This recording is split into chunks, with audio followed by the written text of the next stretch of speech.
இன்னைக்கு வீடியோல எந்த விஷயத்தை பத்தி பேச போறோம் அப்படின்னு சொல்லி கேட்டோம் அப்படின்னா எல்லாரும் பெரும்பாலும் எக்ஸ்பெக்ட் பண்ணிக்கிட்டு அந்த 12th ரிசல்ட் இருக்கு இல்லையா, காலையில அனௌன்ஸ் பண்ணப்பட்டிருக்கு அப்படின்னே சொல்லலாம். பெரும்பாலும் நான் படிக்கக்கூடிய காலகட்டத்திலலாம் பார்த்தோம் அப்படின்னா இந்த 12th ரிசல்ட் அப்படின்றது ரெடி ஆகுது அப்படின்ற பட்சத்தில் ஈரோடு இல்லைன்னா நாமக்கல் டிஸ்ட்ரிக்ட் இருக்கு இல்லையா, அவங்க தான் வந்துட்டு இந்த தேர்ச்சி விகிதம் அப்படின்றதுல தொடர்ந்து முன்னாடி இருப்பாங்க அப்படின்னு தான் சொல்லணும். ஸோ திருப்பூர் மாவட்டம் பார்த்தோம் அப்படின்னா ஒரு 3வது இடம் 4வது இடம் அந்த மாதிரி இருந்துட்டு இருந்தாங்க. பட் இந்த குறிப்பிட்ட சில வருஷங்களில் பார்த்தோம் அப்படின்னா திருப்பூருடைய எழுச்சி அப்படின்றது ஒரு குறிப்பிடத்தக்க வகைகளில் இருக்கு அப்படின்னே சொல்லலாம். அதுவும் இந்த வருஷம் பார்த்தோம் அப்படின்னா மற்ற எல்லா டிஸ்ட்ரிக்ட்டுமே பின்னுக்கு தள்ளி திருப்பூர் மாவட்டம் இருக்கு இல்லையா, 97.45% தேர்ச்சி அப்படின்ற விகிதத்தோட பார்த்தோம் அப்படின்னா ஸ்டேட்ல முதல் மாவட்டமா தேர்ச்சி விகிதத்தில் இருக்காங்க அப்படின்னு தான் சொல்லணும். இது மட்டும் இல்லாமல் திருப்பூரை சேர்ந்த ஒரு பொண்ணு பார்த்தோம் அப்படின்னா 600க்கு 598 மார்க் அப்படின்றது மகாலட்சுமி அப்படின்னு சொல்லக்கூடிய ஒரு பெண் எடுத்திருக்காங்க அப்படின்னு சொல்லலாம். இது மட்டும் இல்லாமல் எக்கச்சக்கமான இன்ட்ரெஸ்டிங்கான விஷயங்கள் அப்படின்றது இந்த 12th ரிசல்ட்ல வெளியே வந்திருக்கு அப்படின்னு தான் சொல்லணும். அதெல்லாம் என்னென்ன அப்படின்னு சொல்லி தான் இந்த வீடியோவில் பேச போகிறோம். அதுக்கு முன்னாடி நம்ம சேனலுக்கு நீங்கள் புதுசாக வந்திருந்தீங்க அப்படின்னா இதே மாதிரி அப்பப்போ அப்டேட்டாக போயிட்டு இருக்கிற விஷயங்கள் இருக்கு இல்லையா, அது கரண்ட் அஃபேர்ஸாக இருந்தாலும் சரி, பாலிடிக்ஸாக இருந்தாலும் சரி, ஸ்போர்ட்ஸாக இருந்தாலும் சரி, அப்பப்போ அப்டேட்டாக போயிட்டு இருக்கிற விஷயங்களை நீங்கள் தொடர்ந்து தெரிஞ்சுக்கணும் அப்படின்னு ஆசைப்பட்டீங்கன்னா மறக்காம சேனலை சப்ஸ்கிரைப் பண்ணிக்கோங்க. ஸோ ஃபர்ஸ்ட் ஆஃப் ஆல் நம்ம இந்த வீடியோக்குள்ளே போயிட்டு யார் யார் எவ்வளோ மார்க் என்னென்ன இன்ட்ரெஸ்டிங்கான விஷயங்கள் அப்படின்றதெல்லாம் பேசுறதுக்கு முன்னாடி இன்கேஸ் நீங்கள் எக்ஸ்பெக்ட் பண்ண மார்க் உங்களுக்கு வரல, இல்லை இன்கேஸ் நீங்கள் ஃபெயிலாக போயிருந்தீங்க, இல்லைனா நீங்கள் வந்துட்டு எக்ஸ்பெக்ட் பண்ண மார்க் எக்ஸ்பெக்ட் பண்ண சப்ஜெக்டில் வரல, டோட்டல் வரல அப்படின்னு சொல்லி எதுவாக இருந்தாலுமே 12th மார்க் அப்படின்றத பார்த்தோம் அப்படின்னா நீங்கள் எக்ஸ்பெக்ட் பண்ண மார்க் வந்துருச்சு அப்படின்னா ஓகே, அதில் பிரச்சனைலாம் கிடையாது. பட் எக்ஸ்பெக்ட் பண்ணது வரல அப்படின்ற பட்சத்தில் நீங்கள் காலேஜ்குள்ளே போகிறதுக்கான ஒரு கேட் பாஸ் மட்டும்தான் இந்த 12th மார்க் அப்படின்றது அப்படின்னே சொல்லலாம். ஸோ இன்னைக்கு சாதிச்சிருக்கக்கூடிய பெரும்பாலான ஜாம்பவான்கள் பார்த்தோம் அப்படின்னா அவங்க ஸ்கூல் டேஸ்லாம் மக்கு பசங்க அப்படின்னு சொல்லிட்டு கிண்டல் பண்ணப்பட்டவங்க, இல்லைனா இவன்லாம் பார்த்தோம் அப்படின்னா ஃபியூச்சரில் என்ன ஆக போகிறான்னு சொல்லியே தெரில அப்படின்னு சொல்லிட்டு பார்த்தோம் அப்படின்னா டீச்சர்ஸால் திட்டப்பட்ட பசங்க தான். ஸோ அந்த மாதிரி இருக்கக்கூடியவங்க பார்த்தோம் அப்படின்னா இன்னைக்கு உலகத்தை ஆளக்கூடிய பெரிய பெரிய நிறுவனங்களில் ஜாம்பவான்களாக இருக்காங்க அப்படின்னே சொல்லலாம். பெஸ்ட் எக்ஸாம்பிளாக சொல்லணும் அப்படின்னா இன்னைக்கு கூகுளை கட்டி ஆண்டுகிட்டு இருக்கக்கூடிய சுந்தர் பிச்சை இருக்கார் இல்லையா, ஸோ அவர் படித்த காலேஜில் போய் கேட்கும் போதே பார்த்தோம் அப்படின்னா இங்கேருந்து படித்த பையனாங்க அவ்வளோ பெரிய இடத்துல இருக்கான், அப்படி ஒரு பையன் இருந்ததுக்கான எந்த அட்ரஸுமே தெரியலையே அப்படின்னு சொல்லி தான் சொல்லியிருக்காங்க. ஸோ லைஃப் இதோட முடிஞ்சிருச்சு, நீங்கள் எக்ஸ்பெக்ட் பண்ண மார்க் கிடைக்கல அப்படின்றதுனால அவ்வளோதான் நம்ம லூசர் அப்படின்ற மைண்ட் செட்டுக்குலாம் வராதிங்க. காலேஜஸில் பார்த்தோம் அப்படின்னா இன்னும் உங்களுக்கு நல்ல பெட்டரான விஷயங்கள் அப்படின்றது கிடைக்கலாம். நீங்கள் அங்கே போய்ட்டு உங்களுடைய பர்ஃபார்மன்ஸ் அப்படின்றத நல்லதாக கொடுக்கலாம். ஸோ இதை இதோட விட்டுட்டு அடுத்த லைஃப்பில் என்னவோ அதை நோக்கி ஃபோக்கஸ் பண்ண ஆரம்பிங்க. இன்கேஸ் நீங்கள் எக்ஸ்பெக்ட் பண்ண டோட்டல் அப்படின்றது உங்களுக்கு வந்துருந்துச்சு அப்படின்னா உங்களோட சேர்ந்து நானும் ரொம்ப ஹாப்பி. உங்களுடைய ஹையர் ஸ்டடீஸ் இருக்கு இல்லையா, அது நல்லா போகிறதுக்கு என்னுடைய கங்க்ராச்சுலேஷன்ஸ் அப்படின்னே சொல்லலாம்.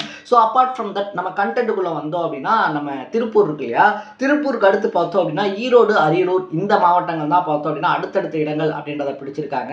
ஈரோட்டை பொறுத்த வரைக்குமே வெறும் 0.3% தான் செகண்ட் இடம் அப்படின்றதுல இருக்குது. 97.42% தான் பார்த்தோம் அப்படின்னா ஈரோடு வந்துட்டு 2வது இடம் அப்படின்றத பிளேஸ் பண்ணியிருக்காங்க. ஸோ இது எல்லாத்தையுமே தாண்டி பார்த்தோம் அப்படின்னா நாங்குநேரி இஷ்யூ இருக்கு இல்லையா, யாருமே நாங்குநேரி இஷ்யூ அப்படின்றத அவ்வளோ சீக்கிரமாக மறக்க முடியாது அப்படின்னே சொல்லலாம். ஏன்னா சின்னதுரை அப்படின்ற அந்த பையன் வீட்டுக்குள்ளே பூந்து பார்த்தோம் அப்படின்னா ஸ்கூல்லேயே ஜாதிய கொடுமை அப்படின்றதெல்லாம் இருந்துச்சு. அது மட்டும் இல்லாமல் அந்த இஷ்யூஸ் அப்படின்றது பார்த்தோம்னா அன்னைக்கு ரொம்ப பெரிய பரபரப்பாக பேசப்பட்டுச்சு அப்படின்னே சொல்லலாம். ஸோ சக மாணவர்களாலேயே பார்த்தோம் அப்படின்னா வீடு புகுந்து வெட்டப்பட்டாரு அப்படின்னு தான் சொன்னோம். அது தமிழ்நாட்டில் ரொம்ப பெரிய பரபரப்பு அப்படின்றதும் ஏற்படுத்துச்சு. ஸ்கூலுக்குள்ளே ஏற்படக்கூடிய ஒரு சின்ன மோதல் அப்படின்றது ஸ்கூல் மாணவர்களே பார்த்தோம் அப்படின்னா தன்னோட படிக்கக்கூடிய ஒரு மாணவனை வெட்டக்கூடிய அளவுக்கு இவ்வளோ பெரிய சாதிய வன்கொடுமையால் பாதிக்கப்பட்டிருக்காங்க அப்படின்றது அன்னைக்கு பரபரப்பாக பேசப்பட்டுச்சு அப்படின்னு தான் சொல்லணும். அந்த பையன் பார்த்தோம் அப்படின்னா அவ்வளோ ஒரு உடல் ரீதியான துன்புறுத்தலுக்கு அப்புறமாவும் வேற யாராவது இருந்தாங்க அப்படின்னா இனிமேல் நமக்கு ஸ்கூலே வேணாண்டா, படிப்பே வேணாண்டா அப்படின்னு சொல்லி உடஞ்சு போய் ஓரமாக உட்காந்துருவாங்க.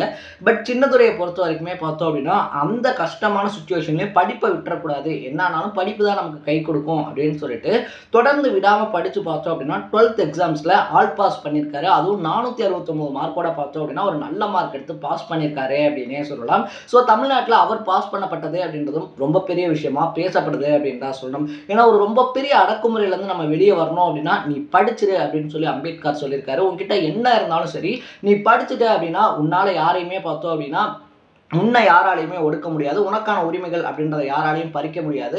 உனக்கு இங்கே என்னென்ன உரிமைகள் இருக்குது அப்படின்றத நீ முதல்ல தெரிஞ்சுக்கோ. உனக்கான உரிமைகள் என்ன அப்படின்னு சொல்லி நீ தெரியாமல் இருக்க வரைக்கும் தான் அவங்களால உன்னை ஒடுக்க முடியும், அடக்க முடியும் அப்படின்னு வந்து சொல்லுவாங்க. ஸோ ஒரு கல்வி அப்படின்றது இருக்கு இல்லையா, படிப்பு அப்படின்றது எவ்வளோ முக்கியம் அப்படின்னு சொல்லிட்டு சின்னதுரை அவ்வளோ பாதிக்கப்பட்ட போதும் அதை விடாமல் தொடர்ந்து படித்து இன்னைக்கு நிறைய ஸ்டூடெண்ட்ஸ்க்கு இன்ஸ்பிரேஷனாக மாறி இருக்காரு அப்படின்னே சொல்லலாம். ஸோ இப்படி இவர் ஒரு பக்கத்தில் இன்ஸ்பிரேஷனாக இருக்கும்போது பார்த்தோம் அப்படின்னா இன்னொரு பக்கத்தில் நிவேதா அப்படின்னு சொல்லக்கூடிய ஒரே ஒரு திருநங்கை பார்த்தோம் அப்படின்னா இந்த எக்ஸாம் அப்படின்றத எழுதியிருந்தாங்க. 12th எக்ஸாமை தமிழ்நாட்டிலேருந்து ஒரே ஒரு திருநங்கை தான் எழுதியிருந்தாங்க அப்படின்னே சொல்லலாம். அவங்களும் பார்த்தோம் அப்படின்னா பாஸ் ஆகி ரொம்ப பெரிய ஒரு டேர்னிங் பாயிண்ட்டாக அவங்களுடைய லைஃப்பில் ஏற்படுத்தியிருக்காங்க அப்படின்னு தான் சொல்லணும். அவங்களும் அடுத்தடுத்து பார்த்தோம் அப்படின்னா பெரிய பெரிய படிப்புகள் அப்படின்றதெல்லாம் படிக்கணும் அப்படின்ற ஆசை இருக்குது. பட் அதுக்கு எப்படி என்னென்ன விஷயங்கள் அப்படின்றத மூவ் பண்ணணும் அப்படின்றது தெரியாமல் இருக்காங்க. ஸோ இந்த மாதிரி மாணவர்களுக்கு பார்த்தோம் அப்படின்னா 12th முடிச்சதுக்கப்புறமா அவங்க எக்ஸ்பெக்ட் பண்ண மாதிரி நல்ல மார்க் எடுத்திருந்தாலும் சரி, இல்லை மார்க்கில் கொஞ்சம் கம்மியாக வந்திருந்தாலும் சரி, நமக்கு தெரியாத நிறைய டிபார்ட்மெண்ட்ஸ் இருக்குது, இங்கே நிறைய துறைகள் இருக்குது அப்படின்னே சொல்லலாம். ஸோ அப்படி என்னென்ன துறைகள் இருக்குது அப்படின்னு சொல்லிட்டு பல செய்தி நிறுவனங்களாக இருந்தாலும் சரி, பல தனியார் நிறுவனங்களாக இருந்தாலும் சரி, இல்லை தொண்டு சார்ந்த அமைப்பு நிறுவனங்கள்னு சொல்லுவாங்க இல்லையா, அவங்க எக்கச்சக்கமான எக்ஸ்போ அப்படின்றத தொடர்ந்து நடத்திக்கிட்டே தான் இருக்காங்க. மாணவர்களுக்கு நல்லது செய்யணும். ஏன்னா இங்கே என்ன படிக்கிறது, அடுத்து என்ன படிக்கிறது அப்படின்ற விஷயம் இருக்கு இல்லையா. 12th வரைக்குமே பார்த்தோம் அப்படின்னா எல்லாருமே மூக்குனாங்க இருக்கட்டின மாடு மாதிரியோ குதிரை மாதிரியோ ஒரே பார்வையில் ஓடிடுவோம். பட் ஆஃப்டர் 12th அப்புறமா என்ன படிக்கிறது அப்படின்னு சொல்லி ஒரு கன்ஃபியூஷன் வந்துடும். இன்ஜினியரிங் எடுக்கலாம் அப்படின்னு சொல்லி பார்த்தோம் அப்படின்னா இன்ஜினியரிங்ல வேலை இல்லைன்னு சொல்லிக்கிட்டு இருக்காங்களே.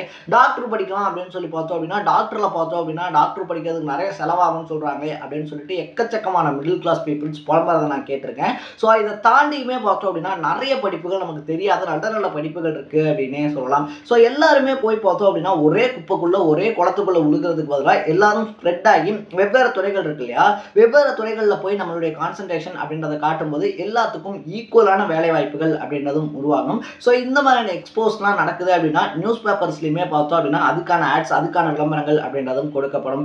அந்த மாதிரி இருக்கக்கூடிய டைமில் பார்த்தோம் அப்படின்னா வீட்டில் சும்மா இருக்கிறதுக்கு, இல்லைன்னா நான் சம்மர் டைமில் பார்த்தேன் அப்படின்னா அத்தை வீட்டுக்கு போகிறேன், மாமா வீட்டுக்கு போகிறேன் அப்படின்னு சொல்லி இருக்கிறதுக்கு இந்த மாதிரி டைமை நீங்கள் யூஸ் பண்ணி அடுத்து என்ன படிக்கலாம் அப்படின்னு சொல்லிட்டு தெளிவான ஒரு டிசிஷன் எடுத்துட்டீங்க அப்படின்னா உங்கள் லைஃப்பை அது இன்னும் பெட்டராகும் அப்படின்னே சொல்லலாம். ஸோ ஒரு பக்கத்தில் பார்த்தோம் அப்படின்னா சின்னதுரை, இன்னொரு பக்கத்தில் பார்த்தோம் அப்படின்னா நிவேதா, இந்த ரெண்டு துருவங்களுக்கு மத்தியில் பார்த்தோம் அப்படின்னா தமிழ்நாட்டில் சிறை கைதிகள் இருக்காங்க இல்லையா, அவங்களும் ஒவ்வொரு வருஷமே இந்த எக்ஸாம்ஸ் அப்படின்றத எழுதுறாங்க. அந்த மாதிரி இந்த டைம் பார்த்தோம் அப்படின்னா கிட்டத்தட்ட 125 கைதிகள் இந்த எக்ஸாம்ஸ் அப்படின்றத எழுதியிருக்காங்க. ஸோ அந்த 125 கைதிகளில் பார்த்தோம் அப்படின்னா 115 பேர் பாஸ் பண்ணியிருக்காங்க அப்படின்னே சொல்லலாம். ஸோ கிட்டத்தட்ட 92% பேர் பார்த்தோம் அப்படின்னா ஒரு சில தப்பு செஞ்சு பார்த்தோம் அப்படின்னா சிறைக்கு போயிடுவாங்க, ஜெயிலுக்கு போயிடுவாங்க. அங்கே போயிட்டு அவங்க ரியலைஸ் பண்ணுவாங்க நம்ம லைஃப்பை பார்த்தோம் அப்படின்னா வேஸ்ட் பண்ணிட்டோம் அப்படின்னு சொல்லிட்டு. அந்த மாதிரி தன்னுடைய தப்பை தெரிஞ்சு அதுக்கப்புறமா பார்த்தோம் அப்படின்னா அந்த தப்பை தெரிஞ்சதுக்கு அப்புறமா அதை வந்துட்டு திருத்திக்கிட்டு நம்ம லைஃப்ல அடுத்த கட்டத்துக்கு போகணும்னு நினைக்கிறவங்க சிறையில இருந்து படிக்கிற வாய்ப்புகள் அப்படின்றதையும் ஏற்படுத்தி தரப்பட்டிருக்கு. ஸோ அப்படி படிச்சு பார்த்தோம் அப்படின்னா 115 பேர் பாஸ் ஆகி அவங்களுடைய வாழ்க்கையில அடுத்த கட்டத்துக்கு போயிருக்காங்க அப்படின்னு தான் சொல்லணும்.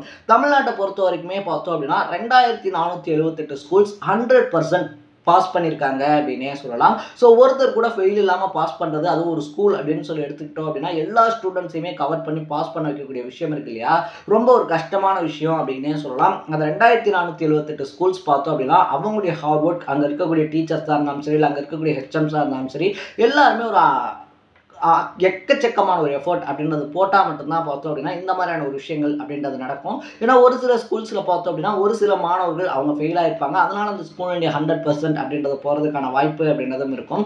இது எல்லாத்தையுமே தாண்டி கிட்டத்தட்ட 2500 ஸ்கூல்ஸ் நம்ம ரவுண்டாக சொன்னோம் அப்படின்னா இந்த 100% அப்படின்றத அச்சீவ் பண்ணியிருக்காங்க அப்படின்னா சீரியஸாகவே அது பாராட்ட வேண்டிய ஒரு விஷயம் அப்படின்னே சொல்லலாம்.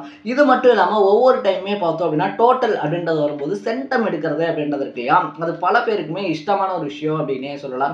ஏதாவது ஒரு சப்ஜெக்ட்லயாவது நம்ம 100க்கு 100 எடுத்துறணும்ப்பா அப்படின்னு சொல்லிட்டு எக்கச்சக்கமான பேர் பார்த்தோம் அப்படின்னா எஃபோர்ட் போட்டு படிப்பாங்க. ஒரு சிலருக்கு அது 1-2 மார்க்ல போயிருக்கும், 99 98 அந்த மாதிரி 1-2 மார்க்ல பார்த்தோம் அப்படின்னா சென்டம் அப்படின்றது போட முடியாமல் போயிருக்கும். பட் இந்த டைம் பார்த்தோம் அப்படின்னா தமிழ்ல 35 பேர் சென்டம் போட்டிருக்காங்க அப்படின்னே சொல்லலாம். இதுதான் பெரிய விஷயமா பேசப்படுது. ஏன்னா நான் படிக்கும் போதெல்லாம் பார்த்தோம் அப்படின்னா தமிழில் ஒரு 2 பேர் சென்டம் அடிக்கிறது அப்படின்றது ரொம்ப பெரிய விஷயமா பேசப்படும். தமிழில் 100க்கு 100லாம் போடவே மாட்டாங்க. நீ என்னத்தை முக்கி படித்தாலும் ஃபுல் ஸ்டாப் இல்லை, கமா இல்லை அப்படின்னு சொல்லி பார்த்தோம் அப்படின்னா அரை மார்க்காவது குறைச்சிடுவாங்க, 1 மார்க்காவது குறைச்சி 99 தான் போடுவாங்க அப்படின்லாம் சொல்லிக்கிட்டு இருப்பாங்க. பட் இப்போ தமிழில் பார்த்தோம் அப்படின்னா 100க்கு 100 எடுக்கிறது அப்படின்றதும் சர்வசாதாரணமான விஷயமா மாறி இருக்கு அப்படின்னே சொல்லலாம். பட் ட்விஸ்ட் என்ன அப்படின்னு சொல்லி கேட்டோம் அப்படின்னா இங்கிலீஷில் சென்டம் அடிக்கிறது ஈஸியான விஷயம் அப்படின்னு வந்து சொல்லுவாங்க. ஏன்னா இங்கிலீஷ் மீடியமில் இருக்கக்கூடியவங்க இருக்காங்க இல்லையா, அவங்கள பொறுத்த வரைக்குமே இங்கிலீஷ்லலாம் ஈஸியாக சென்டம் அடிச்சிடலாம் அப்படின்னு சொல்லுவாங்க. நான் படிக்கக்கூடிய காலகட்டத்தில் இப்போ இருக்கிற மாதிரி இங்கிலீஷில் பார்த்தோம் அப்படின்னா டபுள் டிஜிட்டில் தான் சென்டம் மார்க்ஸ் அப்படின்றது இருக்கும். ஆனால் இந்த டைம் சென்டம் அப்படின்றது இங்கிலீஷில் பார்த்தோம் அப்படின்னா வெறும் 7 பேர் தான் போட்டிருக்காங்க. ஃபிசிக்ஸை பொறுத்த வரைக்குமே 633 பேரும், கெமிஸ்ட்ரியை பொறுத்த வரைக்கும் 471 பேரும், பயாலஜி குரூப்பில் பார்த்தோம் அப்படின்னா கஷ்டமான குரூப் அப்படின்னு வந்து சொல்லுவாங்க 652 பேர், சிஎஸ் குரூப் நம்ம குரூப்பை பொறுத்த வரைக்குமே பார்த்தோம் அப்படின்னா கிட்டத்தட்ட 6996 பேர் வந்துட்டு அதில் சென்டம் அப்படின்ற அப்படின்றத போட்டிருக்காங்க அப்படின்னும் சொல்லப்படுது. ஸோ ஓவராலாக நான் என்ன சொல்கிறேன் அப்படின்னா, முன்னாடி சொன்னதே தான். நீங்கள் சென்டம் போட்டிருந்தாலும் சரி, சென்டம் போடலனாலும் சரி, நீங்கள் பாஸ் ஆகிருந்தாலும் சரி, ஃபெயில் ஆகிருந்தாலும் சரி, நீங்கள் எக்ஸ்பெக்ட் பண்ண மார்க் இருக்கு இல்லையா, அது உங்களுக்கு வந்திருந்தாலும் சரி, வரலனாலும் சரி, எதை பற்றியுமே கவலைப்படாதீங்க. இன்றைக்கி ஒரு நாள் உங்களுக்கு ரிசல்ட் வந்திருக்கா, மிஞ்சி போனால் ஒரு 10 நாள் பார்த்தோம் அப்படின்னா அவங்க சொந்தக்காரங்களாம் மார்க் எவ்வளோ மார்க் எவ்வளோ மார்க் எவ்வளோ மார்க் எவ்வளோ அப்படின்னு சொல்லி கேட்டு நச்சரிப்பாங்க. 10 நாளுக்கு அப்புறம் அவங்களே அந்த விஷயம் அப்படின்றத மறந்துடுவாங்க. நீங்கள் காலேஜ்குள்ளே போகும்போது உங்கள் மார்க் என்ன அப்படின்னு சொல்லி கேட்பாங்க. அவ்வளோதான். ஒன்ஸ் நீங்கள் காலேஜ்குள்ளே என்டர் ஆகிட்டீங்க அப்படின்னா அவங்க 12th மார்க் என்ன அப்படின்னு சொல்லி ஒரு பையன் கேட்க மாட்டான். ஸோ ஜஸ்ட் கேட் பாஸ் ஆன அந்த விஷயத்தை நினச்சி உங்கள் லைஃப்பை நீங்கள் ஸ்பாயில் பண்ணிக்காதீங்க. அடுத்த கட்ட வாழ்க்கைக்கு நீங்கள் போகிறீங்க. காலேஜ் லைஃப் அப்படின்றது பார்த்தோம் அப்படின்னா சினிமாவில் பார்க்குற மாதிரி ஜாலியாகவும் வாழலாம். இல்லைனா அந்த 3 வருஷம் 4 வருஷம் இருக்கு இல்லையா, அதில் நீங்கள் கான்சன்ட்ரேட் மட்டும் கரெக்டாக பண்ணிட்டீங்க அப்படின்னா அடுத்து வரப்போகிற 40-50 வருஷம் லைஃப் அப்படின்றத நீங்கள் அடுத்த கட்டத்துக்கு கொண்டும் போகலாம். ஸோ நீங்கள் என்ன பண்ண போகிறீங்க அப்படின்றது உங்கள் கையில் தான் இருக்குது. நீங்கள் என்ன எடுத்து படிக்கணும்னு சொல்லி ஆசைப்படுறீங்கன்றதை கமெண்ட்டில் போட்டு இதே மாதிரி அப்பப்போ அப்டேட்டாக போயிட்டு இருக்கக்கூடிய விஷயங்கள் இருக்கு இல்லையா, அது கரண்ட் அஃபேர்ஸாக இருந்தாலும் சரி, பாலிடிக்ஸாக இருந்தாலும் சரி, ஸ்போர்ட்ஸாக இருந்தாலும் சரி, இதே மாதிரி அப்பப்போ அப்டேட்டாக போயிட்டு இருக்கக்கூடிய விஷயங்களை நீங்கள் தொடர்ந்து தெரிஞ்சுக்கணும் அப்படின்னு ஆசைப்பட்டீங்கன்னா மறக்காம சேனலை சப்ஸ்கிரைப் பண்ணிக்கோங்க. நாளைக்கு இதே மாதிரி இன்னொரு இன்ட்ரெஸ்டிங்கான வீடியோவில் சந்திக்கலாம். Tata, bye by.